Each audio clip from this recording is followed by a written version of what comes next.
আসসালামু আলাইকুম এভরিওয়ান, আশা করি সবাই ভালো আছেন। তো বন্ধুরা, আজকে আমরা আলোচনা করব ভয়েস নিয়ে। তো আসুন আজকে আমরা দেখি ভয়েস কি। যারা ইংরেজিতে একদম জিরো, যাদের ইংরেজি কিছুই বুঝেন না, একদম জিরো, ভয় পান ইংরেজি দেখলে দেখলে মানে পানি খান যারা, তাদের জন্য আজকের ক্লাসটা। তো আজকে থেকে আমরা দেখব ভয়েসের ক্লাস। তো এই ক্লাসগুলো আমাদের সিরিয়ালে হবে। তো ক্লাসগুলো আজকে ভয়েসের বেসিক নিয়ে কথা বলবো। এরপরে আমরা ভয়েসের বিভিন্ন বোর্ড, যেমন আমরা এসএসসি এবং এইচএসসি তে যারা আছে বিভিন্ন বোর্ডগুলো সলিউশন দেখবো, যে ভয়েস আসলে কিভাবে আসে, আর এসএসসি এবং এইচএসসি বোর্ড ভয়েস করার জন্য কতগুলো সূত্র দরকার। তো আসুন আগে দেখি ভয়েস কত প্রকার ও কি কি। বন্ধুরা, ভয়েস হলো দুই প্রকার, একটা হলো অ্যাক্টিভ আর একটা হলো প্যাসিভ। ভয়েস হলো দুই প্রকার, একটা হলো অ্যাক্টিভ আর একটা হলো প্যাসিভ, এটুকু খেয়াল রাখবেন। তো এখন আমরা একটু দেখি যে অ্যাক্টিভ ভয়েস কাকে বলে, প্যাসিভ ভয়েস কাকে বলে।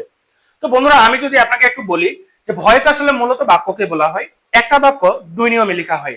এক নিয়মকে বলা হয় অ্যাক্টিভ, যেটা টেন্সের নিয়ম মেনে চলে, আরেকটাকে বলা হয় প্যাসিভ, যেটা টেন্সের নিয়ম মেনে চলে না। তো আমরা এখানে একটু দেখি, আমরা এখানে দুটা বাক্য দেখলাম, দেখতেছি যে বাক্য দুটা এখানে লেখা আছে আই ইট রাইস, আমি মানে ভাত খাই, আর rice is eaten by me, ভাত আমার দ্বারা খাওয়া হয়। তো এখন কথা হলো এখানে অ্যাক্টিভ এবং প্যাসিভ কাকে আমি বুঝলাম। তো এই পর্যন্ত আমরা যে নিয়মগুলো শুনেছি অ্যাক্টিভ প্যাসিভের, আসুন আজকে একটু আরো বিস্তারিত শুনি। তো আপনি খেয়াল করবেন, ইংরেজি বাক্যে যেটা ভার্ব আছে, যেটা দ্বারা ক্রিয়া বোঝায়, আপনি সহজ ভাষায় খেয়াল রাখবেন ইংরেজি বাক্যে ভার্বের আগে সাবজেক্ট বসে। সাবজেক্ট যদি ভার্বের কাজ করতে পারে, ওই বাক্যটাকে আপনি অ্যাক্টিভ ভয়েস বলবেন। ডিরেক্ট কোনো কিছু দেখা নেই। কি বললাম, যে কোনো সাবজেক্ট যদি ভার্বের কাজটা করতে পারে তাহলে সেটাকে অ্যাক্টিভ ভয়েস বলবো। যেমন এখানে দেখুন, ইট মানে কি, খাওয়া না। এখন আমি, আই হলো আমি, তাহলে আমি কি খাবার কাজ করতে পারে কিনা, অবশ্যই করতে পারে। ঠিক একই ভাবে এখানে যে কোনো টাইপের আমি আপনাকে বাক্য দিই, যেই বাক্যগুলোতে ভার্বের কাজটা সাবজেক্ট করতে পারবে সেটাকে আপনি ডিরেক্ট অ্যাক্টিভ ভয়েস বলবেন। অন্যদিকে যেই বাক্যে সাবজেক্ট যেটা আছে, সাবজেক্ট যদি ভার্বের কাজ করতে না পারে তাহলে আপনি সেটাকে প্যাসিভ ভয়েস বলবেন, ডিরেক্ট আগে বলবেন। যেমন এখানে রাইস হলো সাবজেক্ট, কিভাবে, কারণ আমরা জানি এমএস আর এগুলাকে ভার্বের অংশ বলা হয়, অক্সিলারি ভার্ব। তো এই ভার্বের আগেরটা হলো সাবজেক্ট। তো এই সাবজেক্টের কাজটা যেটা আছে সেটা হলো খাওয়ার কাজ, তাই না? ইটেন এখানে বলা হয়েছে। তো এখানে এই যে খাওয়ার কাজটা, রাইস কি খাওয়ার কাজ করতে পারে? পারে না। তাহলে এই বাক্যটাকে আমরা বলবো প্যাসিভ বাক্য।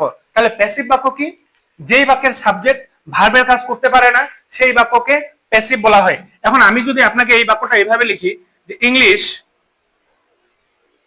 ইজ স্পোকেন,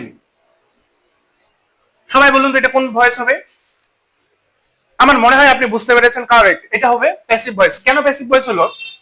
ইংলিশ হলো সাবজেক্ট, স্পোকেন স্পিক, স্পিক থেকে এসেছে, এটা হলো ভার্ব। স্পিক মানে কথা বলা। আচ্ছা, ইংরেজি যে সাবজেক্ট, এই সাবজেক্ট এখানে যেটি আছে সেটা হলো ইংরেজি। ইংরেজি কি কথা বলতে পারে? পারে না। তাহলে যেই বাক্যের সাবজেক্ট ভার্বের কাজ করতে পারে না সেই বাক্যটাকে এক কথায় কি বলবো? Passive voice. তাহলে এটা হলো আমাদের প্যাসিভ ভয়েস। তো আশা করি আমি আপনাকে বুঝাতে পেরেছি।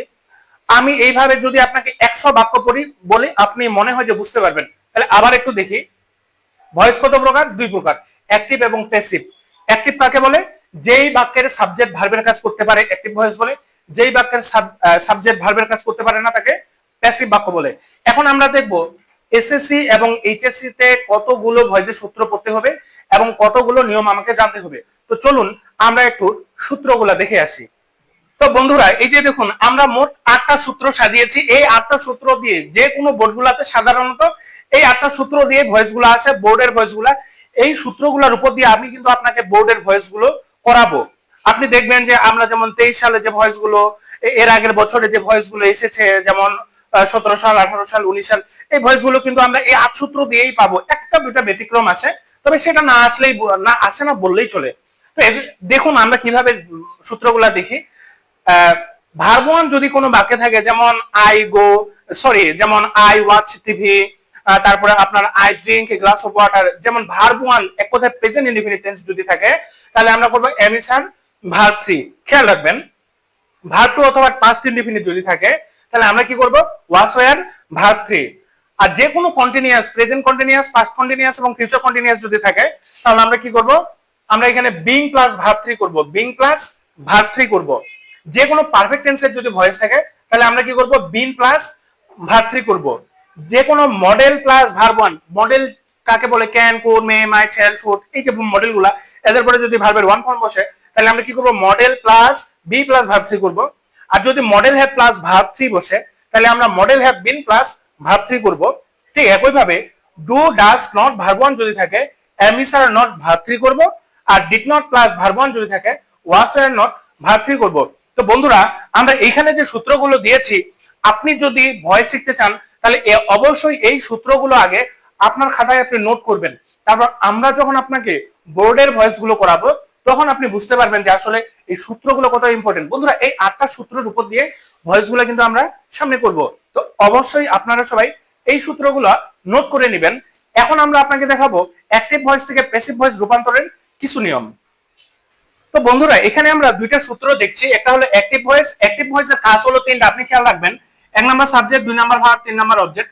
প্যাসিভের কাজ কিন্তু 5টা। 1 নম্বরে সাবজেক্ট দিতে হবে, 2 নম্বরে অক্সিলারি ভার্ব, 3 নম্বরে হলো ভার্ব 3, 4 নম্বরে হলো বাই, 5 নম্বরে হলো অবজেক্ট। তবে এখানে খেয়াল রাখবেন এই যে প্রিপজিশন বাই, এটা অনেক সময় একটু ব্যতিক্রম বসে, দুই একটা যেমন উইথ একটু ব্যতিক্রম বসে।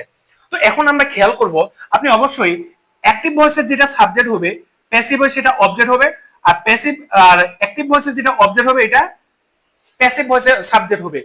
একটু আপনি খেয়াল করুন, আমি যদি বলি দে মাই গার্ল, এটা একটা বাক্য। আমরা যদি বাক্যে দেখি এই যে এটা হলো ভার্ব টু, তাই না? এই বাক্যটা কিন্তু ভার্ব টু দিয়ে এসেছে। এটা যদি ভার্ব হয় এটা হলো সাবজেক্ট, এটা হলো কি অবজেক্ট। তো এটা অ্যাক্টিভ ভয়েস। এখানে আপনাকে অবশ্যই লিখে দিবে, ওরা প্যাসিভ করতে বলবে, আপনি কিন্তু ট্রান্সফরমেশন অংশে এটা কিন্তু পাবেন।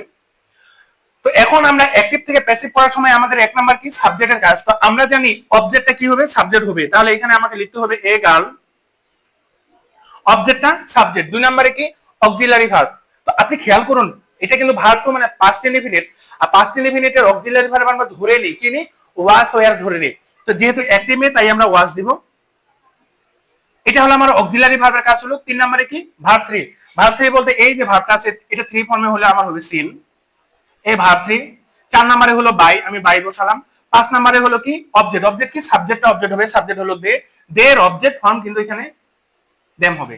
তো বন্ধুরা এই ক্লাসে আমরা কিন্তু দেখলাম কিভাবে ভয়েস গুলো চেঞ্জ হয়। তো আপনারা এইভাবে ক্লাসগুলো নিয়মিত দেখবেন, মনোযোগ সহকারে দেখবেন। আগামী ক্লাসে আমরা কিন্তু বোর্ড গুলো নিয়ে আলোচনা করব, সেটা এসএসসি এবং এইচএসসি বোর্ড। আমরা এইচএসসি বোর্ডটার দিকে বেশি খেয়াল রাখবো, ওই আদলে এসএসসি বোর্ড দুটাই হয়ে যাবে। তো আগামী ক্লাসে আপনারা অবশ্যই ক্লাস 2 যেটা আছে আমাদের ভয়েসের সেটা অবশ্যই করবেন, এবং এই ক্লাসগুলো মনোযোগ সহকারে করে অবশ্যই নোট করে ক্লাসগুলো করবেন যাতে আপনার কোনো কিছু মিসিং না হয়। তো আজকে যারা আমাদের সাথে ক্লাসটি করলেন অবশ্যই তাদের জন্য ভালোবাসা থাকলো। ক্লাসটি ভালো লাগলে অবশ্যই আপনি আমাদের চ্যানেলটি সাবস্ক্রাইব করবেন এবং এই চ্যানেল সম্পর্কে অন্যদেরকে বলবেন যাতে সবাই উপকৃত হয়। তো এতক্ষণ সাথে থাকার জন্য ধন্যবাদ জানিয়ে আজকের ক্লাসটি এখানে শেষ করছি। আসসালামু আলাইকুম ওয়া রাহমাতুল্লাহ।